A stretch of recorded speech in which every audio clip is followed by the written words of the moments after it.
Après avoir expliqué comment se fait le passage de l'idée à l'opportunité via la préparation du business model Canva, maintenant je vais vous expliquer comment se fait le passage de l'opportunité au projet. L'outil qui va permettre ce passage est le plan d'affaires, appelé également le business plan. Dans sa forme la plus simple, un plan d'affaires est un guide, une feuille de route pour votre entreprise qui décrit les objectifs et détaille la façon dont vous prévoyez de les atteindre. Donc, vous êtes supposé avoir défini vos objectifs et avoir une vision claire de la manière dont vous allez atteindre vos objectifs et comment vous allez procéder pour les atteindre.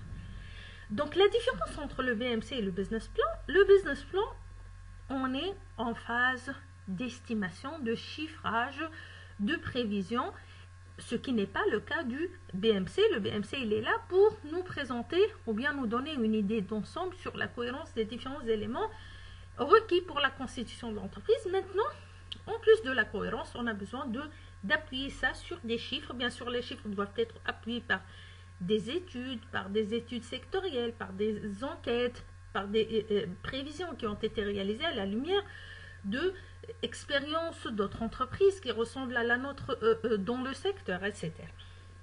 Donc, au fond, un plan d'affaires n'est qu'un plan sur la façon dont votre entreprise va fonctionner et sur la façon dont vous allez réussir.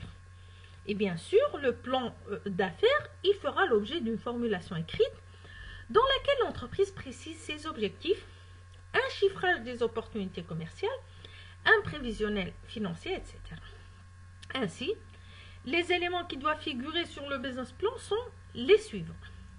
Un résumé du plan, une présentation de l'opportunité, une description de l'exécution, une présentation de l'entreprise et de l'équipe, une présentation du plan financier et une présentation des annexes. Bien que différentes présentations du business plan existent, et différentes manières dont le business plan peut être rédigé, je vous ai choisi cette forme qui est la forme la plus récente, mais vous allez toujours trouver les mêmes éléments.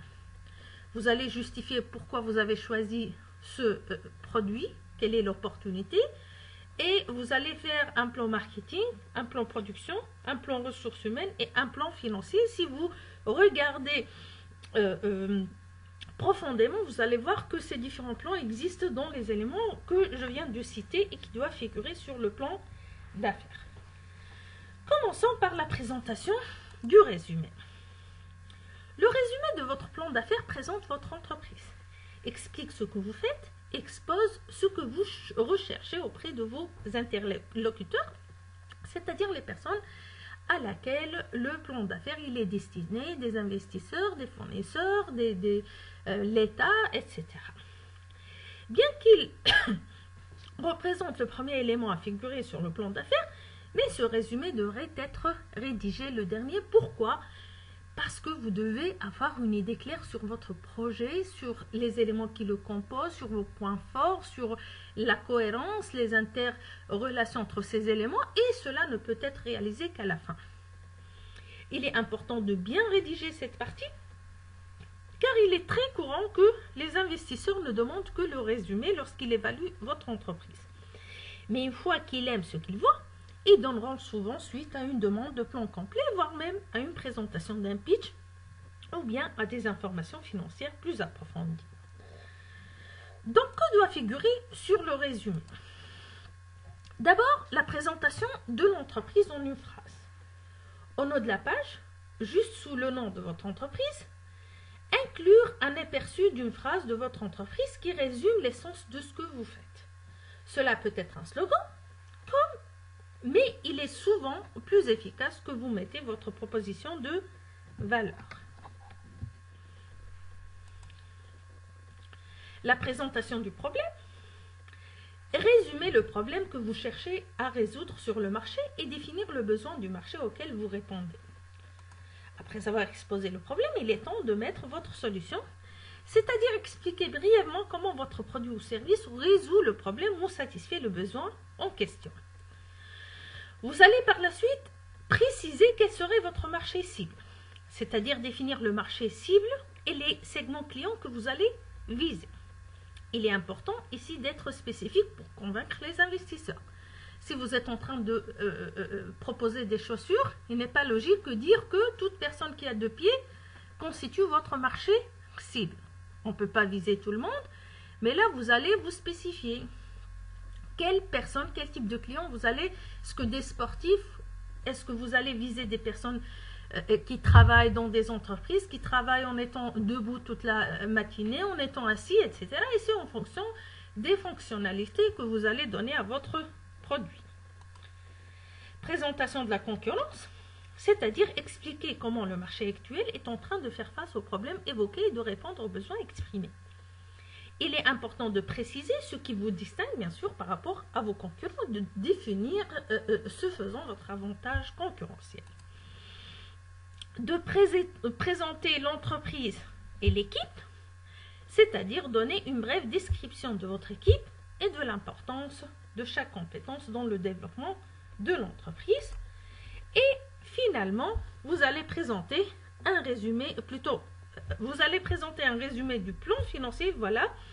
Il s'agit là de présenter brièvement une estimation des dépenses, des ventes et des profits à réaliser.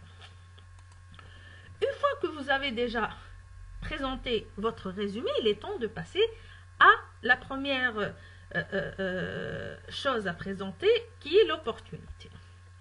Il s'agit d'expliquer d'une manière détaillée le problème que vous résolvez, la solution que vous proposez, à qui vous comptez vendre et comment votre produit ou service trouvera sa place dans un paysage concurrentiel existant.